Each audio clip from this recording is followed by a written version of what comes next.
Morning student, स्वागत है आपका अपनी हिंदी कक्षा में। जैसा कि हम सभी जानते हैं, ये संपूर्ण ब्रह्मांड, ये संपूर्ण सृष्टि, जब से ये सृष्टि है तब से मनुष्य है, तब से ये प्रकृति है, ये पशु पक्षी जीव जंतु सभी हैं। मनुष्य या पशु पक्षी कोई भी अपनी ज़रूरतों को केवल अकेला पूरा नहीं कर सकता। हम अपने किसी भी काम को स्वयं पूरा नहीं कर सकते। हमें अपने किसी न किसी काम को पूरा करने के लिए किसी न किसी दूसरे व्यक्ति की आवश्यकता होती है। अपने विचारों के आदान प्रदान के लिए किसी दूसरे व्यक्ति की आवश्यकता होती है। या कहें कि मनुष्य एक ऐसा चिंतनशील प्राणी है जो अपने ज़रूरतों को, अपनी आवश्यकताओं को मिलकर के दूसरों के साथ पूरा करता है।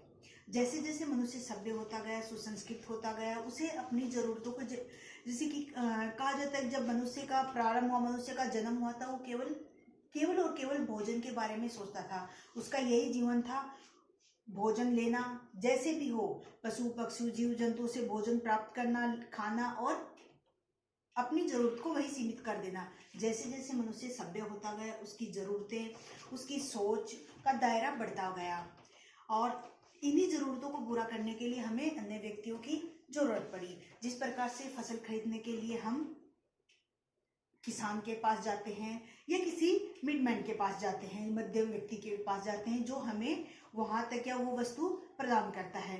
बाजार से सामान लेने के लिए हमें किसी तीसरे व्यक्ति की आवश्यकता होती है। ये सब कार्य हमारे किस तरह से पूरा हो सकते हैं? उस व्यक्ति से संपर्क हो पाने के कारण। और उस व्यक्ति से संपर्क करने के लिए हमें जो सबसे महत्वपूर्ण हमारी जो आवश्यकता, वो है हमारी वाणी यानी भाषा।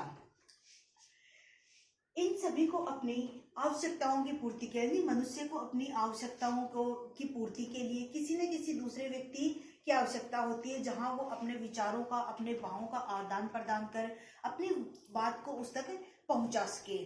जिस प्रकार से पशु पक्षी अपनी वाणी को चहचाकर या भिन्न माध्यमों के द्वारा बोल करके अपनी वाणी को दूसरों तक पहुंचाते हैं, वैसे ही मनुष्य एक चिंतनशील प्राणी है। वो अपनी वाणी को, अपने विचारों को दूसरों तक पहुंचाने के लिए भाषा का प्रयोग करता है। और आज का हमारा उपविषय है भाषा, लिपि और व्याकरण। यानी भाषा को लिखने का जो तरीका है, यानी भाषा को लिखने के ध्वनि चिन्ह या भाषा को लिखने की जो विधि है, वो लिपि कहलाती है। और किस भाषा में किन शब्दों का प्रयोग कहाँ, कब, कैसे करने हैं, ये हमें व्याकरण बताता है। यानी भाषा का शुद्ध ज्ञान हमें व्याकरण करवाता है। प्रारंभ करते हैं हम आज का अपना विषय भाषा। मनुष्य एक चिंतनशील प्राणी है। उसे अपने विचारों को दूसरों तक पहुंचाने के लिए एक सभ्य और सुसंस्कृत भाषा की आवश्यकता पड़ती है। या आसान भाषा में कहें कि अपने विचारों को दूसरों तक बोलकर या लिखकर पहुंचाना, या दूसरों के विचारों को पढ़कर या सुनकर ग्रहण करना ही भाषा कहलाता है। भाषा अपने विचारों को दूसरों तक पहुंचाना और दूसरों के विचारों को स्वयं ग्रहण करना भाषा कहलाता है। भाषा के भेद।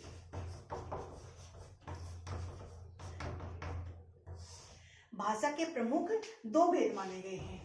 भाषा के प्रमुख दो भेद माने गए हैं। कहें कि भाषा के मुख्य दो भेद होते हैं। दो भेद भाषा के मुख्य होते हैं।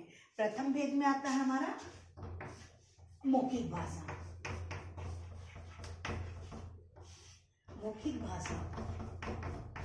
और द्वितीय भेद आता है हमारा लिखित भाषा।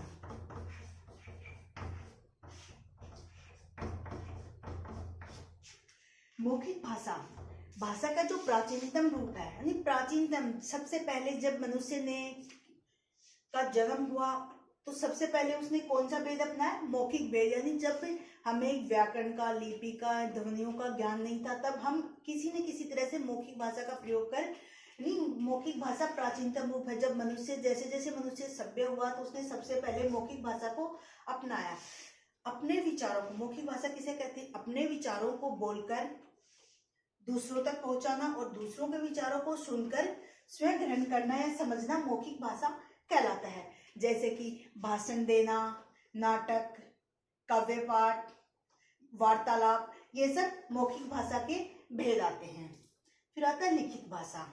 अपने विचारों को या अपने भावों को लिखकर या दूसरों के विचारों को पढ़कर समझना मौखिक भाषा कहलाता है। यानी जैसे जैसे मनुष्य सभ्य होता गया, उसके अंदर ज्ञान का संचार हुआ, वो पढ़ने लिखने लगा, तो उसके सामने सब उसकी जो प्रथम दूसरी जरूरत आई वो कौन सी थी? भाषा का लिखना। और भाषा का लिखना ये भाषा का सबसे, जिस प्रकार से मौखिक क्या है प्राचीन रूप, वैसे ही लिखित सबसे उपयुक्त भेद माना गया है, लिखित भेद। इससे क्या होता है कि हम अपनी भाषा को लंबे समय तक, अपने विचारों को लंबे समय तक जो का त्यों सुरक्षित रख सकते हैं। जैसे जैसे जो चीजें हमने आज, ये तो है नहीं संसार की समस्त पुस्तकें हमने लिखी है, हमारे संसार में या हमारे सृष्टि में पहले से जो वेद, उपनिषद, कविताएं, ये सब हमारे पास है। जो चीजें पहले से उपलब्ध हैं वो हमने नहीं लिखी, जबकि वो अन्य महान विद्वानों, शिक्षाविदों के द्वारा लिखी गई थी, जिनका आज ज्ञान हम उन्हें पढ़कर, किताबों को पढ़कर हम उनका ज्ञान ग्रहण करते हैं। तो लिखित भाषा क्या है? अपने विचारों को लिखकर दूसरों तक पहुंचाना और दूसरों के विचार, लिखित विचारों को पढ़कर समझना ही लिखित भाषा कहलाता है।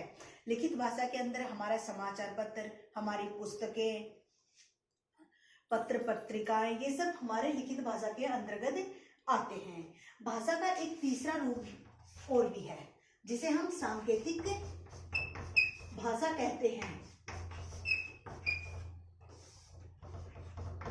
सांकेतिक भाषा, ये भाषा का तीसरा रूप माना जाता है, सांकेतिक भाषा।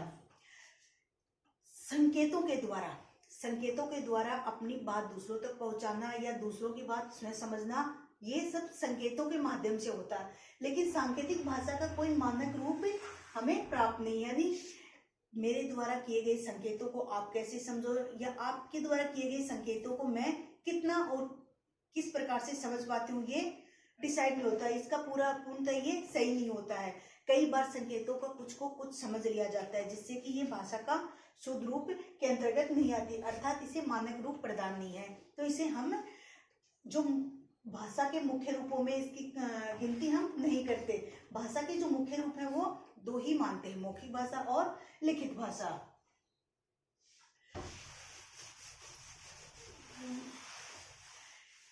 भाषा के मुख्य दो भेद माने गए, मौखिक भाषा और लिखित भाषा।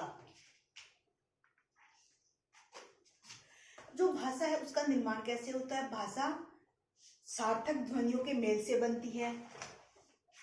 भाषा सार्थक ध्वनियों के मेल से बनती है। भाषा मन के तथा भावों के विचारों को प्रकट करने या दूसरों तक पहुंचाने का माध्यम होती है। भाषा की जो सबसे छोटी इकाई वो वर्ण कहलाती है, और वर्णों के सार्थक मेल से शब्द बनते हैं, और शब्दों के व्यवस्थित समूह से वाक्य बनते हैं। भाषा यानी भाषा किसे कहते हैं? जो सार्थक ध्वनियों के मेल से बनती है वो क्या है? भाषा है। सार्थक ध्वनियों जैसे कि राम, आम, खाता है, ये जो ध्वनियां, ये सब क्या है? सार्थक ध्वनियां, जिनको मिलाकर के हम शब्द बनाते हैं। बै, आ, भा से आशा, भाषा। इस तरह से कै प्लस मैं प्लस ल, ये अलग अलग हो गई ध्वनियां, कै, मैं, ल, और इनको जब एक कर देते हम तो क्या होगा? कमन। ये हो गई हमारी भाषा की ध्वनि, हो गई सार्थक ध्वनि। इसके आगे चलते हम मातृभाषा।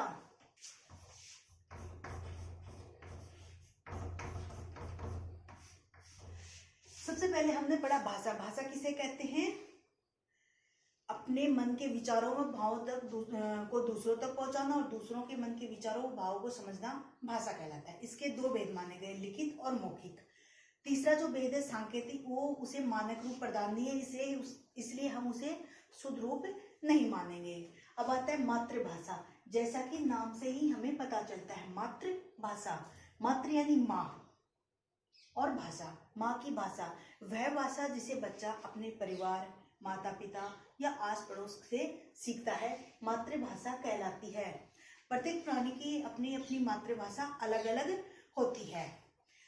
जैसे जो लोग बिहार में पैदा हुए हैं उनकी मातृभाषा बिहारी हो जाएगी, जो हरियाणा में उनकी हरियाणवी, राजस्थान के लोग हों जो राजस्थान पैदा हो राजस्थानी हो गई, या कहें कि जो अलग अलग एक क्षेत्र विशेष उसकी अलग अलग लोगों की अलग जो भाषाएं हैं, जो भाषाएं वो अपने परिवार, आसपास के माहौल, अपनी माँ से सीखते हैं, वो उनकी मातृभाषा कहलाती है।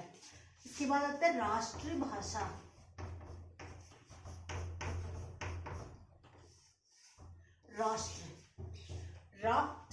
राष्ट्र यानी देश और भाषा, देश की भाषा। संपूर्ण राष्ट्र में अत्यधिक लोगों के द्वारा बोली जाने वाली भाषा राष्ट्रभाषा कहलाती है। भारत में हिंदी भाषा को बोलने वाले लोगों की संख्या 70 से 75% है। यानी भारत में हिंदी भाषा 70 से 75% लोगों के द्वारा बोली जाती है। तो हमारी राष्ट्रभाषा हिंदी कहलाई। हिंदी का जो क्षेत्र है वो अत्यंत ही विस्तृत क्षेत्र है। हिंदी भाषा में क्या नहीं है, अगर देखा जाए तो हिंदी एक वृद्ध और समृद्ध भाषा है, जिसके अंदर साहित्य है, कविता पाठ है, अनेक लेखक हैं, जीवनियाँ हैं, सब कुछ है जो एक अच्छी और सभ्य भाषा में होना चाहिए। राष्ट्रभाषा नहीं, राष्ट्र के में अत्यधिक लोगों के द्वारा बोली जाने वाली भाषा राष्ट्रभाषा कहलाती है। हमारी राष्ट्रभाषा हिंदी है। अब आती है राजभाषा।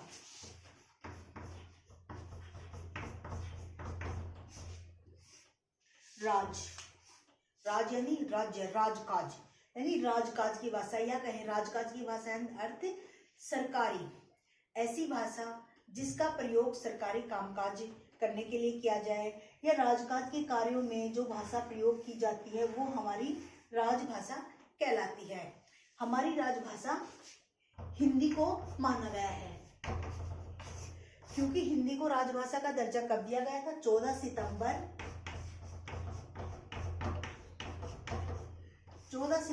1949। 14 सितंबर 1949 को हिंदी को हमारी राजभाषा का दर्जा दिया गया था। अब देखो, राष्ट्रभाषा और राजभाषा।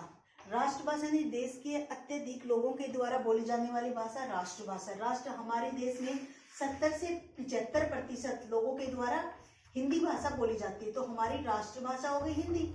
और राजभाषा, देश में जिस भाषा में राज कार्य किया जाए यानी सरकारी कार्य किया जाए वो हमारी राजभाषा कहलाई। तो राज कार्य हमारे देश में किस में किया जाता है? हिंदी में। तो हमारे देश की जो राजभाषा है वो हिंदी है, जिसे 14 सितंबर 1949 को राजभाषा का दर्जा दिया गया था।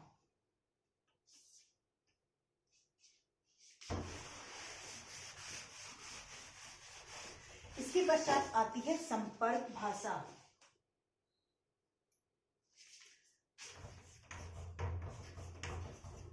संपर्क भाषा। संपर्क भाषा ऐसी भाषा जिसके द्वारा हम आपस में संपर्क करते हैं। संपर्क भाषा दो शब्दों से बना है, संपर्क अथवा भाषा। संपर्क यानी मेलजोल और भाषा यानी मेलजोल करवाने वाली भाषा या मेलजोल बढ़ाने वाली भाषा। भारत की संपर्क भाषा हिंदी है।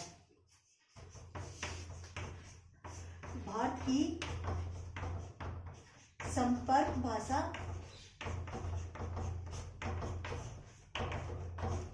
हिंदी है और विश्व की संपर्क भाषा, विश्व की संपर्क भाषा अंग्रेजी है। अर्थात जब हम अपने देश और देशवासियों के बीच संपर्क करते हैं तो सबसे अधिक मात्रा में 70 से 75% तक हिंदी भाषा का प्रयोग किया जाता है। और जब हम देश से बाहर यानी विश्व में किसी अन्य देश में चले जाते हैं और वहाँ हम लोगों के साथ संपर्क बनाते हैं या संपर्क बनाने का प्रयास करते हैं तो वहाँ हम अंग्रेजी भाषा का प्रयोग करते हैं। क्योंकि देखो, क्योंकि ये हमारी संपर्क भाषा है। भारत की संपर्क भाषा हिंदी है और विश्व की संपर्क भाषा अंग्रेजी है। बच्चों के समझ में आ गया होगा कि भारत की जो संपर्क भाषा है वो हिंदी है। और जहां बात आती है विश्व की, जब हम भारत से बाहर जाते हैं तो इसके जो है वो विश्व की जो संपर्क भाषा है वो अंग्रेजी बन जाती है। अब आता है भारत की भाषाएं। अच्छा, ये जो 14 सितंबर 1949 को हिंदी को राष्ट्रभाषा का या राजभाषा का दर्जा दिया गया और 14 प्रत्येक वर्ष हम 14 सितंबर को हिंदी दिवस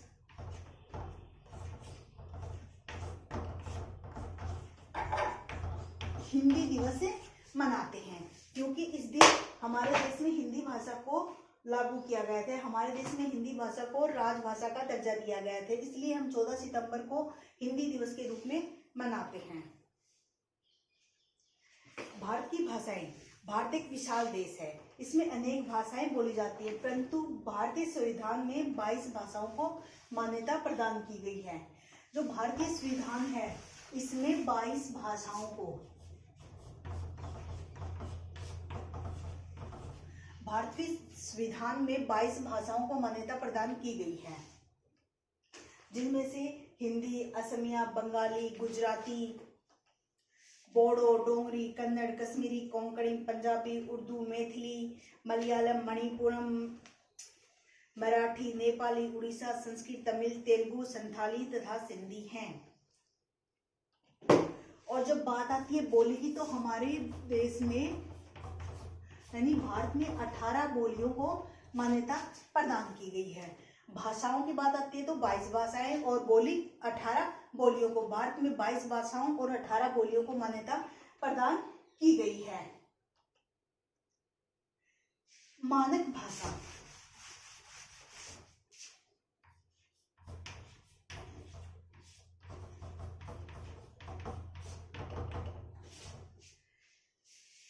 जब भी हम किसी भाषा को मानक भाषा का दर्जा मिलता है, जब भी किसी भाषा को समृद्ध भाषा का दर्जा दिया जाता है, तो उसके लिए कुछ मूल्य निर्धारित किए जाते हैं जो बताते हैं कि वो भाषा मानक भाषा के दायरे में आती है कि नहीं आती है, कोई भी शब्द उस मानक भाषा के दायरे में आता है कि नहीं आता है। यानी देश के शिक्षाविदों और वैज्ञानिकों के द्वारा प्रत्येक भाषा में कुछ मूल्य निर्धारित किए जाते हैं, जिससे हमें ये पता चलता है कि वो मानक भाषा है या नहीं है। अर्थात कहें कि भाषा के जिस रूप को शिक्षाविदों द्वारा प्रयुक्त व विद्वानों द्वारा स्वीकृत किया जाता है, वह भाषा का मानक रूप कहलाता है। जैसे गई,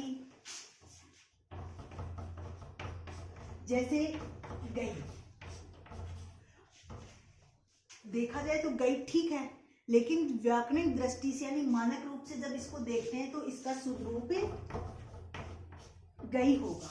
क्यों? क्योंकि ये भाषा का मानक रूप है गई। वैसे ही शुद्ध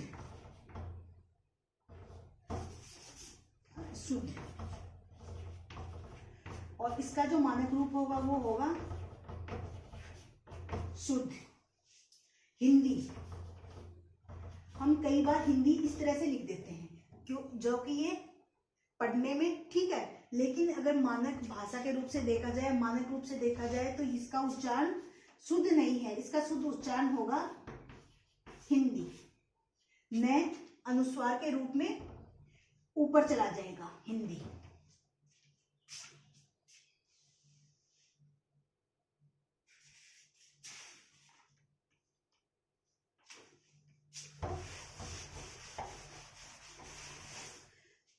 अब बढ़ेंगे हम बोली। जैसा कि हमने पढ़ा भाषा का क्षेत्र विस्तृत होता है, भाषा सभ्य होती है, अत्यधिक लोगों के द्वारा, देश के अत्यधिक लोगों के द्वारा बोली जाती है। उसके अंदर साहित्य होता है, उसके अंदर अपनी विशेषताएं होती हैं। अब आता है बोली का जो क्षेत्र होता है वो एक सीमित क्षेत्र होता है। बोली का क्षेत्र सीमित होता है, उसका दायरा बहुत छोटा होता है। छोटे से क्षेत्र विशेष में बहुत कम जनसंख्या के लोगों के द्वारा नहीं, कम लोगों के द्वारा बोली जाती है। इसका अपना कोई साहित्य नहीं होता, इसकी अपनी कोई समृद्ध भाषा नहीं होती, कोई वृद्ध कोश नहीं होता, इसका अपना कोई व्याकरण नहीं होता। इस सीमित क्षेत्र में सीमित लोगों के द्वारा बोली जाने वाली भाषा को हम बोली कहते हैं। जबकि भाषा विस्तृत लोगों के द्वारा विस्तृत क्षेत्र विशेष में बोली जाने वाली भाषा, जिसका अपना साहित्य होता है, जिसके अपने वैज्ञानिक होते हैं, जिसकी अपनी समृद्ध भाषा का रूप समृद्ध होता है, वो भाषा कहलाती है। और बोली सीमित क्षेत्र में सीमित लोगों के द्वारा बोली जाने वाली भाषा को हम बोली कहते हैं।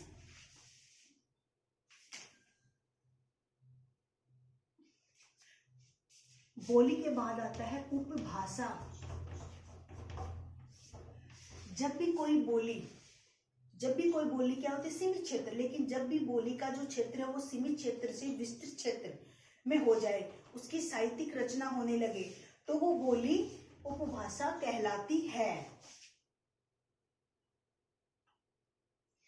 यस, आसान भाषा में कहें कि जब भी बोली का क्षेत्र थोड़ा विस्तृत हो जाए तो वो उपभाषा बन जाती है। और उपभाषा का क्षेत्र जब विस्तृत बन जाए, उसमें अंदर साहित्यिक रचना होने लगे, उसके अपने व्याकरण हो, तब वो भाषा के रूप में आ जाती है।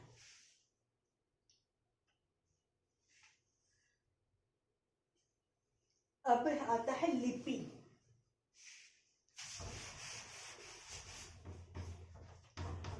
लिपि, प्रत्येक भाषा की अपनी एक लिपि होती है जिसके अंदर उसके ध्वनि चिन्हों को निर्धारित किया जाता है। प्रत्येक ध्वनि के लिए अलग अलग ध्वनि चिन्हों को निश्चित किया जाता है और वो ध्वनि चिन्ह हमें उस भाषा के लिखित रूप का ज्ञान करवाते हैं। यानी उच्चरित ध्वनियों को लिखने की जो विधि है, उच्चरित यानी हमारे द्वारा उच्चारण की जाने वाली ध्वनियों को लिखने की विधि ही लिपि कहलाती है। हिंदी की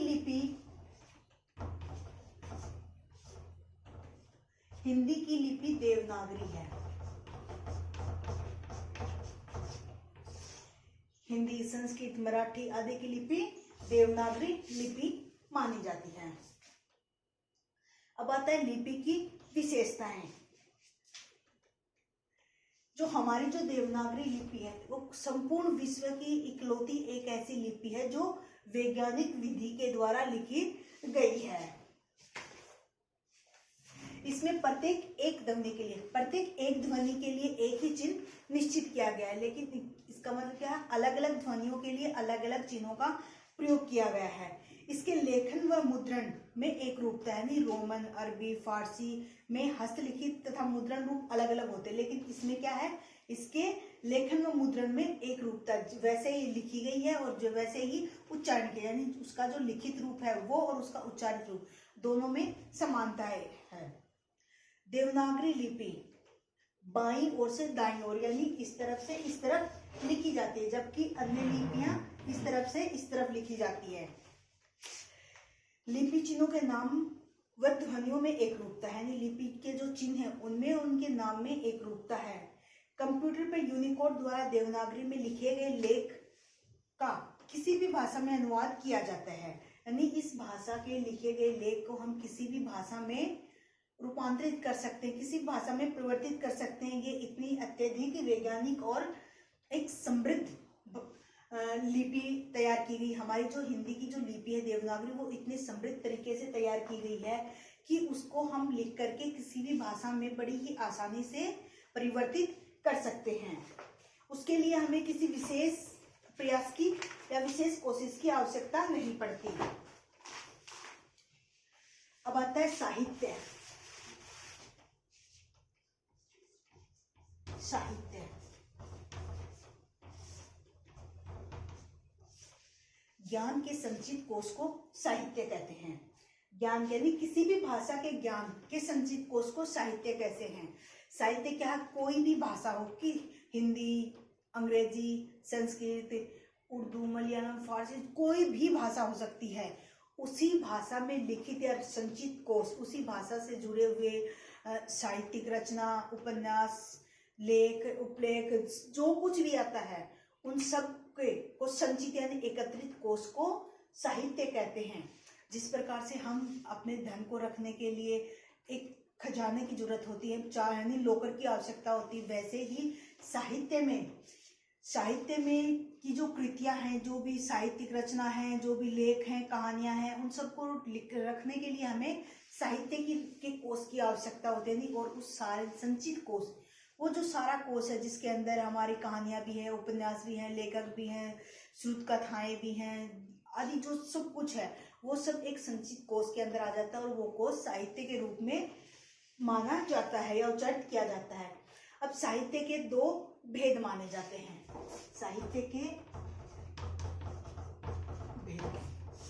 साहित्य के दो भेद माने जाते हैं। गद्य साहित्य,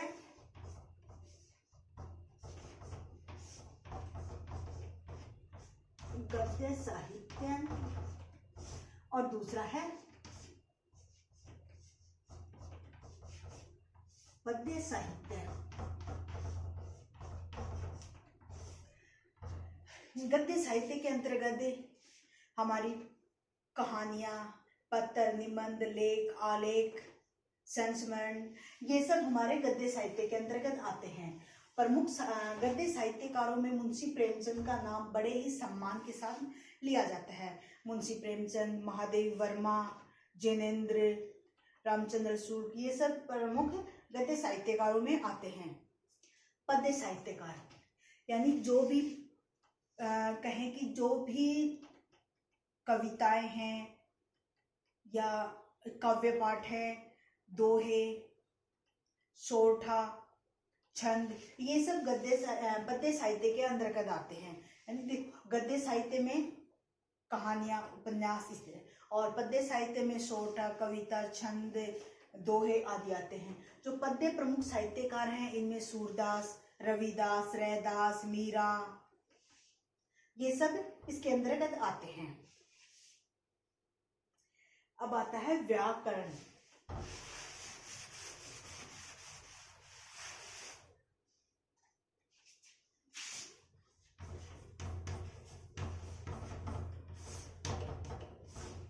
व्याकरण वह साधन है जो हमें किसी भी भाषा के शुद्ध रूप का ज्ञान करवाता है। व्याकरण जिस भी भाषा के शुद्ध रूप को हमें जानना है तो हमें उस भाषा के शुद्ध रूप को जानने से पहले उस भाषा के व्याकरण का ज्ञान होना जरूरी है। किस भाषा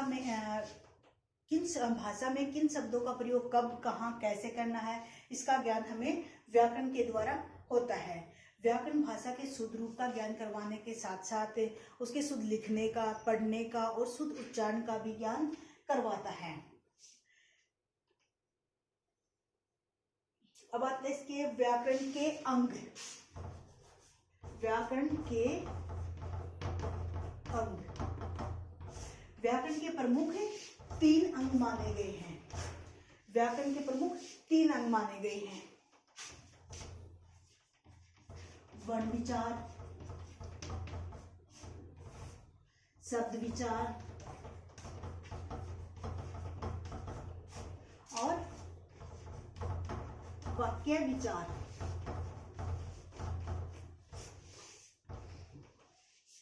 वर्ण विचार, इसके अंदर वर्णों के भेद, उपभेद, उनका प्रयोग, उनके उच्चारण स्थान आदि के बारे में बताया जाता है।